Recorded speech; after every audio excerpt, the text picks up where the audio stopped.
Good morning student. हम पढ़ रहे थे क्लास 12th की एग्रीकल्चर बायो हमने शुरू की थी, जिसमें पहला लेसन अपन ने शुरू किया था, नाम है पादप प्रजनन, परिभाषा, उद्देश्य एवं विधियां। ठीक है। फिर जनन द्रव्य लास्ट में अपन ने पढ़ा था, और जनन द्रव्य के आधार पर, ठीक है, जनन द्रव्य हमने पढ़ा था। जनन द्रव्य के आधार पर कुछ लास्ट में अपन ने चीज एक पढ़ी थी कि किसी फसल प्रजातियों एवं उनकी जंगली संबंधियों में उपस्थित संपूर्ण जो आनुवांशिक द्रव्य होता है उसे जनन द्रव्य कहते हैं।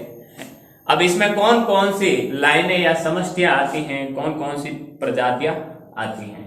जनन, एक लास्ट में इंपॉर्टेंट बात ये लिखी थी कि जनन द्रव्य को आनुवांशिक संसाधन कहते हैं। ठीक है, ये मोस्ट इंपोर्टेंट और एक नंबर में पूछे जाने वाली, कंपटीशन में पूछे जाने वाली सवाल है। ठीक है, आगे अपन अब लेकर चलते हैं इस अध्याय को।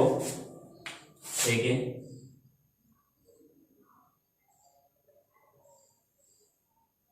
तो आगे अपन पढ़ते हैं। देखिए,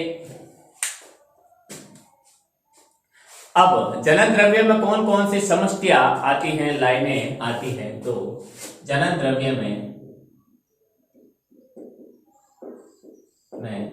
निम्न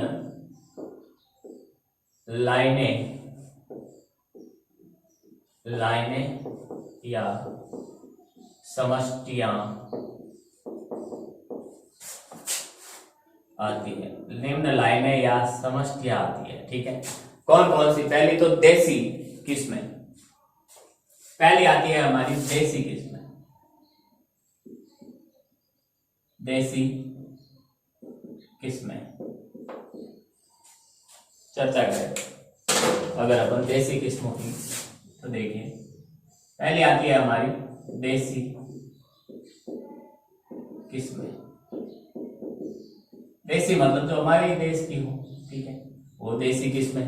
ठीक, तो वे किस्में जिनका विकास योजनाबद्ध तरीके से किसी प्रजनक द्वारा नहीं किया जाता। देसी किस्में यानी गांव वाले अपने आप उगा देते हैं, ऐसे योजनाबद्ध तरीका नहीं होता है। तो वे किस्में जिनका विकास किसी योजनाबद्ध तरीके से किसी प्रजनक द्वारा नहीं होता है,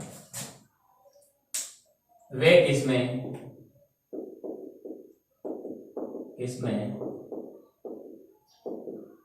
जिनका विकास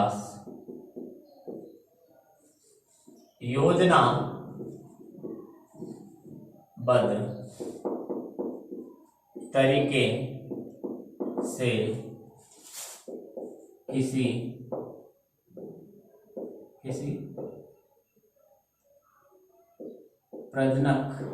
किसी प्रजनक द्वारा नहीं होता है, किसी प्रजनक द्वारा नहीं होता है। ठीक है, दूसरा देखिए, पुरानी या अप्रचलित किस्म है। जो पुरानी या अप्रचलित किस्म है, पुरानी या अप्रचलित किस्म है। अप्रचलित किस्मों की अगर चर्चा करें, पुरानी या अप्रचलित किस्में क्या होती हैं, तो इनका विकास देखिए योजनाबद्ध तरीके से तो होता है। इनका विकास योजनाबद्ध तरीके से तो होता है, जो पहले खेती की जा चुकी है लेकिन वर्तमान में उनकी खेती नहीं होती है। इसमें वे किस्में आती है जिनका विकास योजनाबद्ध तरीके से, विकसित किस्में आती है जिनका विकास तो हो चुका है, ठीक है, लेकिन उनकी खेती पहले की जाती थी, आज के समय वर्तमान समय में उनकी खेती नहीं की जाती है। तो योजनाबद्ध तरीके से विकसित वे किस्में योजनाबद्ध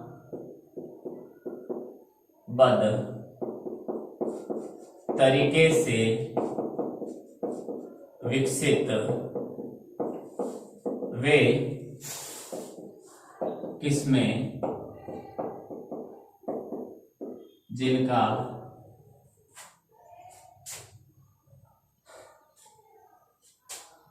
किस्में जो पहले खेती में, जिन किस्में जो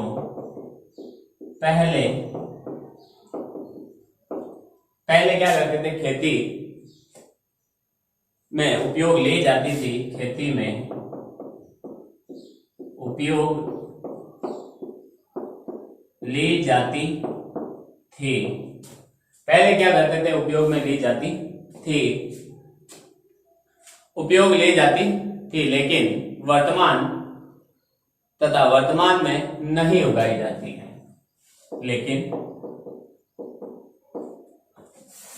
वर्तमान में नहीं उगाई जाती है। वर्तमान समय में वो क्या होती है, उगाई नहीं जाती है। ठीक है, आगे देखिए, तीसरी प्रजनन लाइन है, खेती के उपयोग की किस्में। ठीक है, अब तीसरी जो है खेती के उपयोग में आ रही किस्में है, तीसरी है खेती के उपयोग में आ रही किस्में।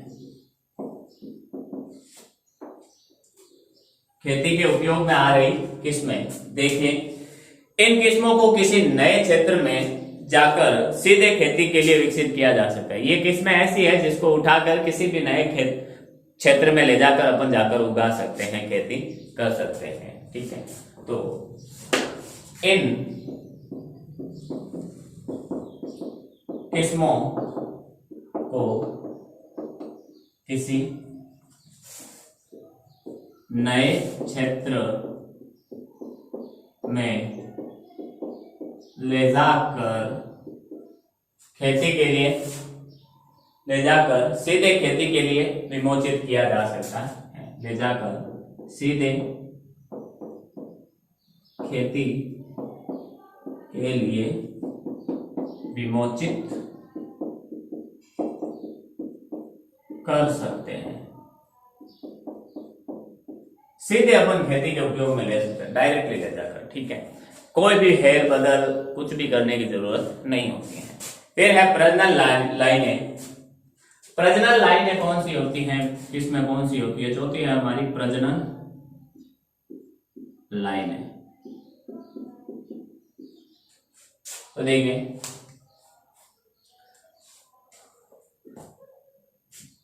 प्रजनन कार्यक्रमों में जो विकसित की जाती है, प्रजनन कार्यक्रम चलाए जाते हैं, उन कार्यक्रमों में जो किस्में विकसित की जाती है उन्हें अपन प्रजनन लाइनें कहते हैं।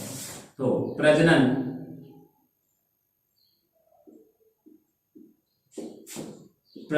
कार्यक्रमों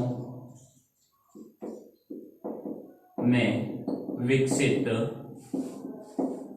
लाइनें, प्रजनन कार्यक्रमों में जो विकसित लाइनें इसमें आती हैं। ठीक है, फिर है जंगली प्रारूप एवं जंगली संबंधी। पांचवा है जंगली प्रारूप एवं जंगली संबंधी। जंगली प्रारूप एवं जंगली संबंधी कौन कौन से होते हैं, तो देखिए जंगली प्रारूप वह जंगली प्रजाति है जिससे कि उस फसल की सीधी उत्पत्ति हुई है, उस फसल की सीधी उत्पत्ति हुई है, वो उसका जंगली प्रारूप कहलाता है। तो जंगली प्रारूप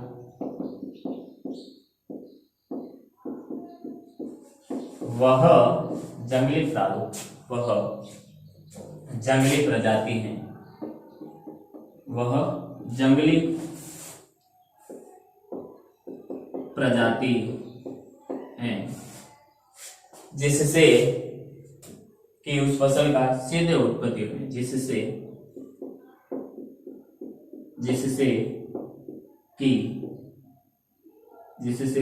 उस फसल की सीधे उत्पत्ति हुई, जिससे उस फसल की क्या हुई है, एकदम सीधी उत्पत्ति हुई है। ठीक है, और जंगली संबंधी किसे कहते हैं, जंगली संबंधी शेष उन सभी प्रजातियों को कहते हैं, कि जो कि फसल के प्रजाति के विकास के दौरान पूर्वज प्रजाति थी।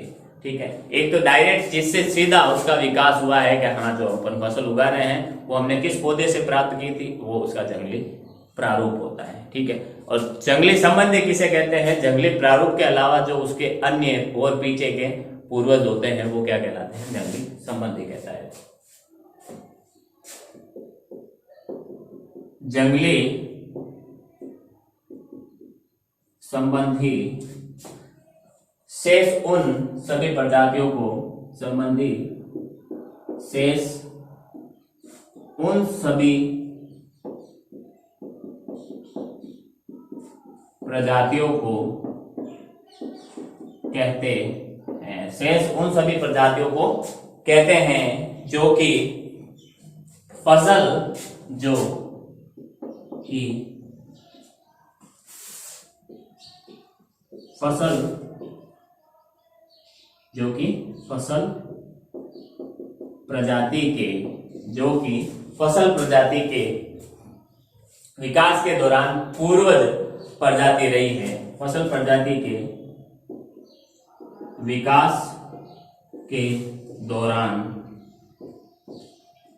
पूर्वज प्रजाति रही है, पूर्वज प्रजाति रही है। तो फसल प्रजाति के विकास के दौरान क्या रही है? पूर्वज प्रजाति रही है। ठीक है, फिर देखिए विशिष्ट आनुवांशिक स्टॉक। अगला है छठा, विशिष्ट आनुवांशिक स्टॉक। ये क्या होता है, इसकी भी चर्चा करते हैं अपन। विशिष्ट आनुवांशिक स्टॉक का क्या मतलब होता है? विशिष्ट आनुवांशिक स्टॉक मतलब हाँ, इसमें उत्परिवर्ती लाइनें आती हैं जिसमें अचानक परिवर्तन हो गया। उत्परिवर्तन का मतलब अचानक होने वाला परिवर्तन। तो इसमें उत्परिवर्ती लाइनें आती हैं। उत्परिवर्ती लाइनें, क्रोमोसोमीय विपतन युक्त लाइनें, इसमें उत्परिवर्ती लाइनें क्रोमोसोमीय विपथन युक्त लाइनें, क्रोमोसोमीय विपतन युक्त लाइनें, आनुवांशिक चिन्ह लाइनें आदि शामिल होती हैं। आनुवांशिक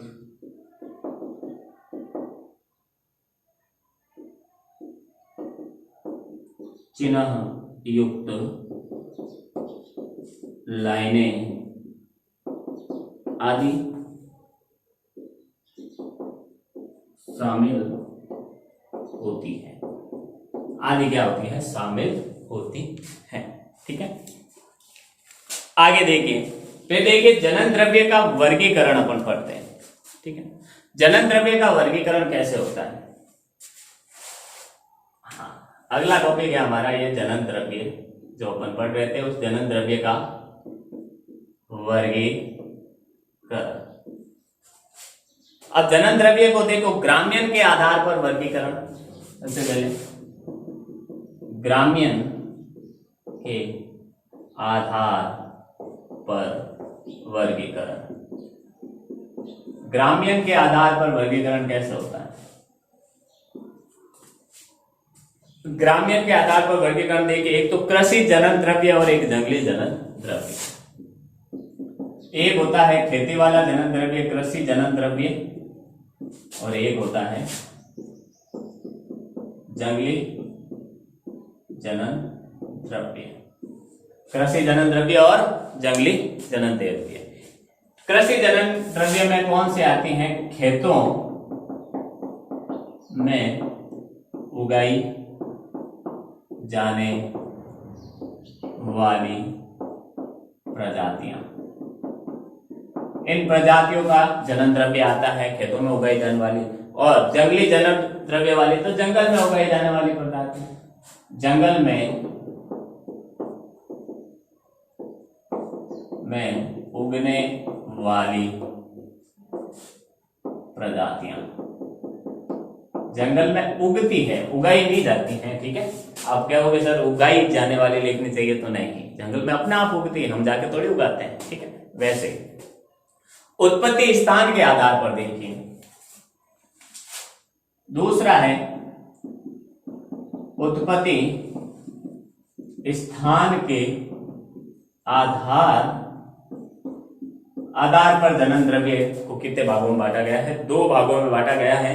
ठीक है, एक तो देसी जनन द्रव्य और एक विदेशी जनन द्रव्य। नाम से ही पता चल रहा है, एक है देसी जनन द्रव्य और एक है विदेशी जनन द्रव्य। देसी जनन द्रव्य और विदेशी जनन द्रव्य में क्या फर्क है? देखिए, अपने ही देश में उत्पन्न जो जनन द्रव्य होता है उसे तो देसी जनन द्रव्य कहते हैं। अपने ही देश में उत्पन्न जनन द्रव्य और अपने देश को छोड़कर अन्य देशों में उत्पन्न जनन द्रव्य इसमें आता है। इसमें आता है अन्य देशों में उत्पन्न जनन द्रव्य, अन्य देशों में जो उत्पन्न जनन द्रव्य होता है। ठीक है, आगे देखिए, ये जनन द्रव्य तो हो गया। अब अपन जीन कोष के बारे में चर्चा करते हैं। जीन कोष क्या होता है? जीन में जनन द्रव्य को सुरक्षित रखा जाता। जीन कोष किसे कहते हैं? देखिए, जीन कोष की चर्चा करते हैं तो उन सभी प्रजातियों या विभेदों को जिनमें संकरण होता है, वे सभी प्रजातियां या विभेद जिनमें क्या होता है? आपस में संकरण होता है। ठीक है, में उपस्थित संकरण होता है या संकरण होने की संभावना होती है, तो उन प्रजातियों में उपस्थित जीनों एवं उनके विकल्पियों को जीन कोष कहते हैं। ठीक है, देखिए,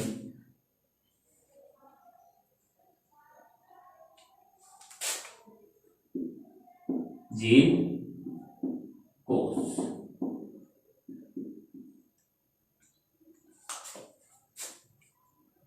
वे सभी प्रजातियां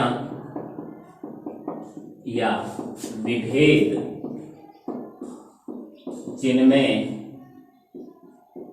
आपस में संकरण होता है या हो सकता है, संकरण होता है या आपस में संकरण होता है या हो सकता है, में उपस्थित जीनों एवं उनके विकल्पियों को जीन कोष कहते हैं। में उपस्थित जीनों एवं उनके विकल्पियों को जीनों एवं उनके विकल्पियों को जीन कोष कहा जाता है। जीन कोष कहा जाता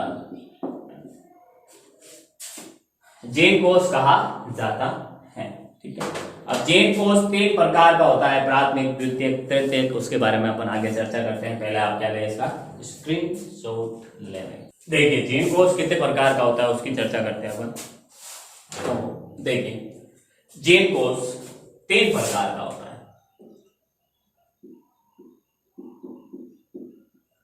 3 प्रकार का कौन कौन सा? एक तो होता है हमारा प्राथमिक जीन कोष, एक होता है हमारा द्वितीयक जीन कोष और एक होता है हमारा तृतीयक जीन कोष। प्राथमिक, द्वितीयक और तृतीयक जीन कोष 3 प्रकार के जीन कोष होते हैं। प्राथमिक जीन कोष किसे कहते हैं? तो वे सभी प्रजातियां इसमें आती है, इसमें वे सभी प्रजातियां आती हैं जिसमें सफलता से संकरण होता है, जिनमें सफलता से संकरण होता है और जिनके संकर उर्वर होते हैं, अर्थात जिस प्रजातियों के बीच आसानी से उन दोनों को आपस में मिलाकर संकरण करवाया जा सकता है, नई प्रजातियां बनाई जा सकती है। और वो नई प्रजातियां क्या होती है? उर्वर होती है, उपजाऊ होती है। ठीक है,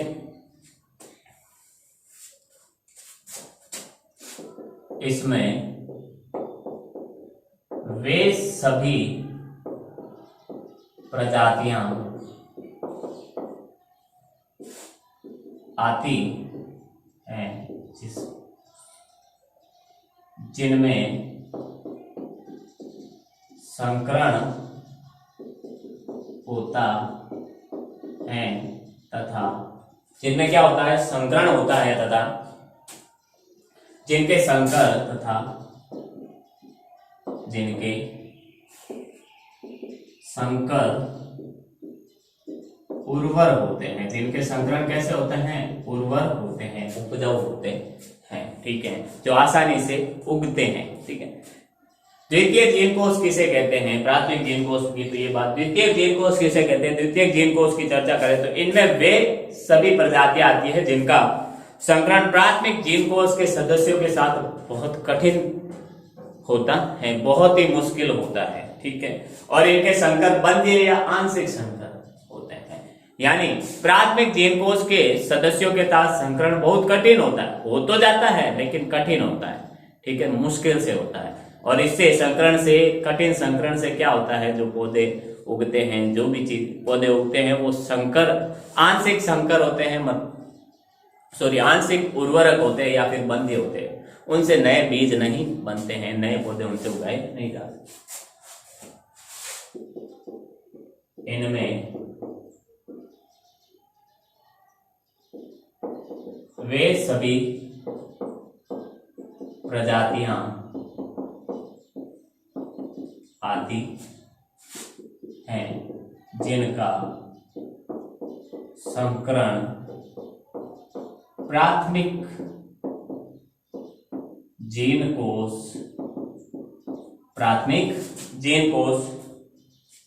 के सदस्यों के साथ, जीन कोष के सदस्यों के साथ क्या होता है, बहुत कठिनाई से, बहुत मुश्किल से होता है।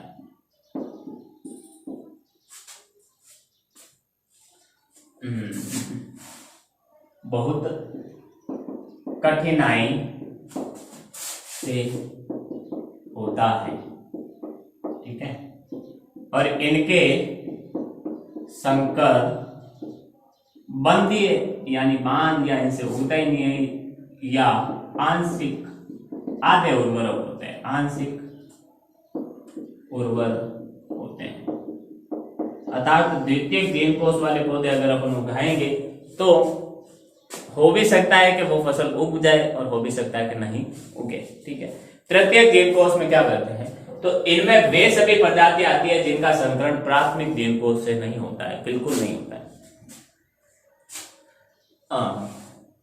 ठीक है, और नहीं होता है, ठीक है, इसमें होता भी है तो इतना कठिन होता है, और कठिन होने के बाद जो पादप उगते हैं, जो संकर पादप प्राप्त होते हैं वो बंध्य ही होते हैं, फिक्स है, उनसे नए पौधे नहीं उगा सकते, ठीक है। इनमें वे सभी प्रजातियां आती हैं जिनका प्राथमिक जीन कोष से संकरण बहुत कठिन होता है। इसके संकरण अगर हो भी जाए तो इसके संकर बंध्य होते हैं, बिल्कुल बंध्य होते हैं, वो उगते ही नहीं है, ठीक है। संकरण हो भी जाए बहुत मुश्किल से होता है, फिर भी अगर हो भी जाए एनी कंडीशन तो वो बंध्य होते हैं, ठीक है।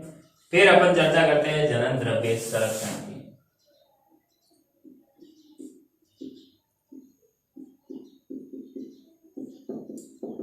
ये जीन कोष के बारे में अपन ने पढ़ लिया, उनके प्रकार के बारे में पढ़ लिया। अब जनन द्रव्य संरक्षण कैसे किया जाता है, जनन द्रव्य को सालों साल संभाल कर अपन रख सकते हैं। और जब जैसे जनन द्रव्य हमें बारिश का मौसम है, ठीक है, बारिश के मौसम में जो हमें पौधे प्राप्त हुए उनका जनन द्रव्य हमें संभाल कर रखना है, ठीक है, क्योंकि वो जनन द्रव्य वो बारिश के पादप हैं, तो बारिश के पादप तो वापस बारिश में ही उगेंगे।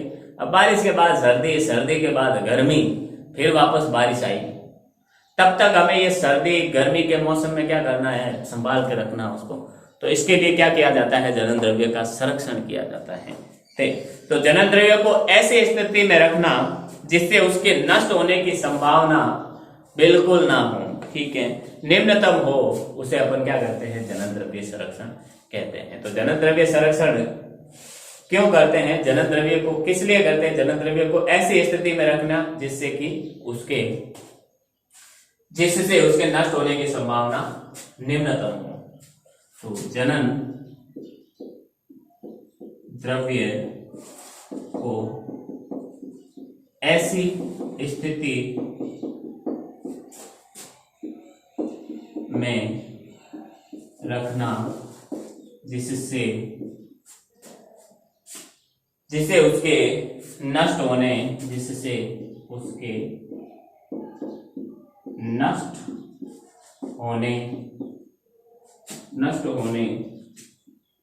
की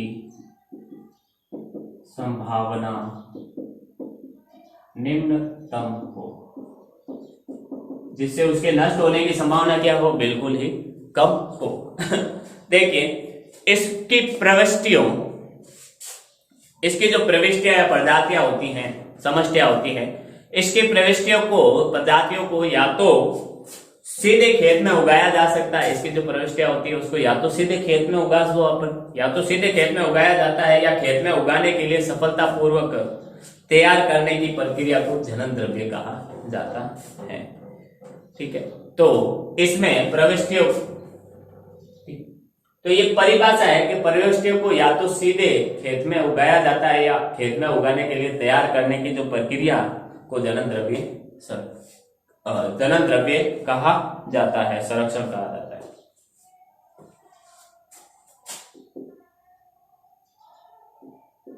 इनकी प्रविष्टियों को या तो खेत में सीधे उगाया जा सकता है या खेत में उगाने के लिए तैयार किया जाता, खेत में उगाने के लिए क्या करते हैं, तैयार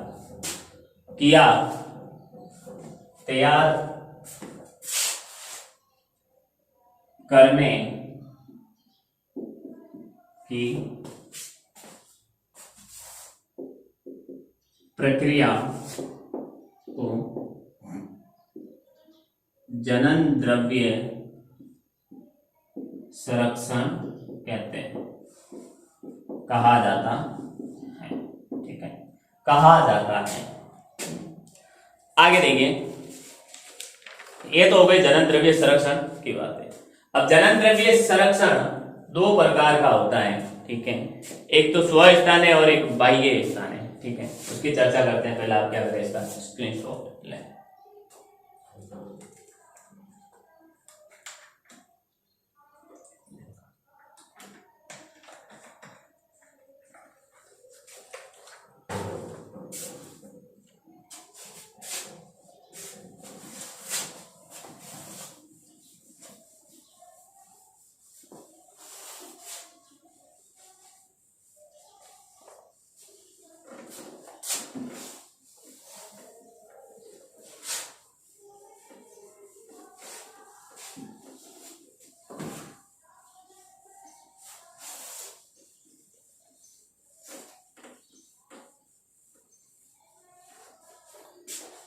आगे देखिए, जनन द्रव्य संरक्षण की दो विधियां हैं।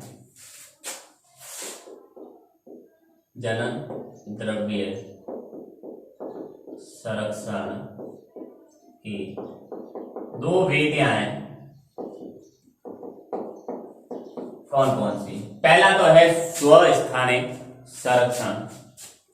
पहली है हमारी स्वस्थाने संरक्षण या स्वस्थान संरक्षण। इसमें क्या होता है? इसमें देखिए जनन द्रव्य को उसी स्थान पर संरक्षित किया जाता है जहां वो प्राकृतिक रूप से उगता है। जनन द्रव्य को वही, जैसे यहाँ पौधा उग रहा है तो यहीं पर चारों तरफ उसको अच्छे से संरक्षित कर दिया जाता है, जो भी संरक्षण की क्रियाएं होती हैं उसी स्थान पर जहां वो उगता है। तो जनन द्रव्य को इसमें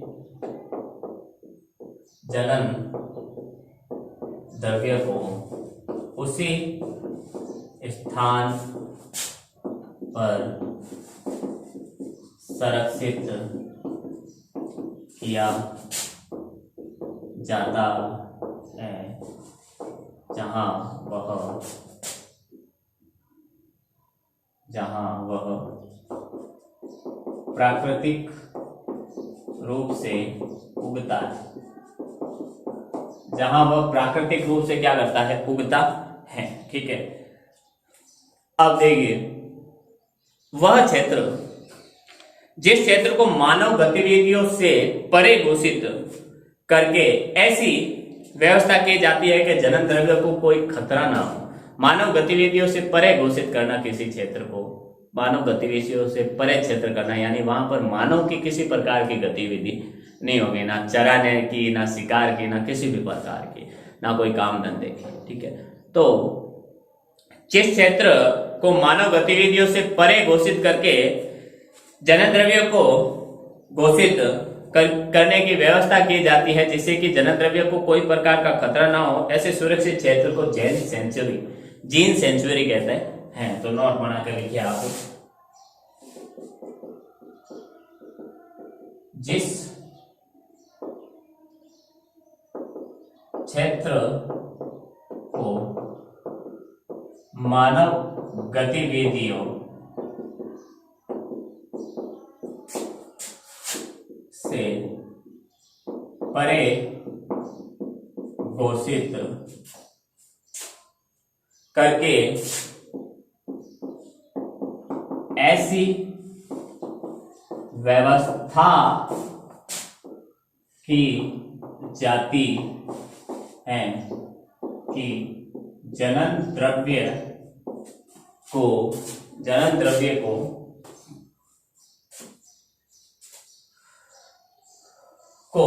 कोई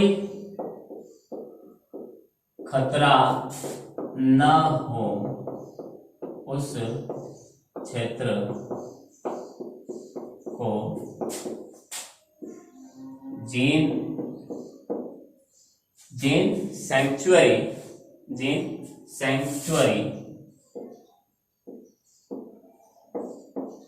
कहते हैं, जीन सेंचुरी कहते हैं। ठीक है, फिर देखिए बाह्य स्थान संरक्षण। स्वस्थान तो हो गया, आप देखते हैं अपन बाह्य स्थान संरक्षण।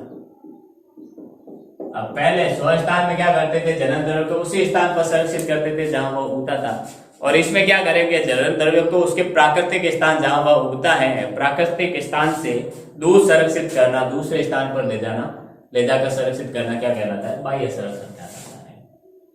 जनन द्रव्य को उसके प्राकृतिक स्थान से दूर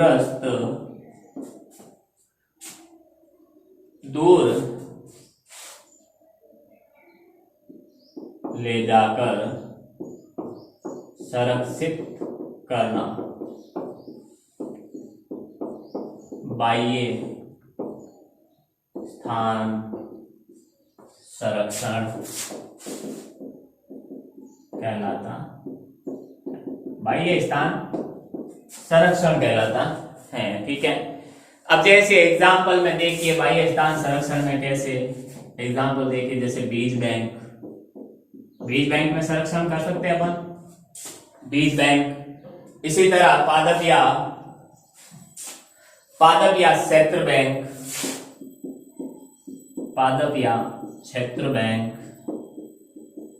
और पादप या क्षेत्र बैंक और है प्रोहाग्र बैंक, कोशिका एवं अंग बैंक, डीएनए बैंक, प्रोहाग्र बैंक कोशिका एवं अंग बैंक और डीएनए बैंक, डीएनए बैंक, ठीक है। फिर जनन द्रव्य संग्रह कैसे किया जाता है वो आने वाली क्लास में पढ़ेंगे अपन, स्क्रीनशॉट लें आप इसका। तो आज अपन ने काफी चीजें पढ़ी हैं, ठीक है। इसमें बहुत सारी चीजें जनन द्रव्य का मुख्य रूप से अपन ने चर्चा की है, ठीक है। जनन द्रव्य की चर्चा की, अब जनन द्रव्य संग्रह के बारे में अपन आने वाली क्लासों में पढ़ेंगे, फिर जनन द्रव्य संग्रह की क्रियाओं के बारे में पढ़ेंगे, ठीक है। तो उम्मीद करता हूं जो भी आज अपन ने पढ़ा वो आपको समझ में आया होगा। मिलते हैं अगली क्लास में, तब तक के लिए all the best, thank you.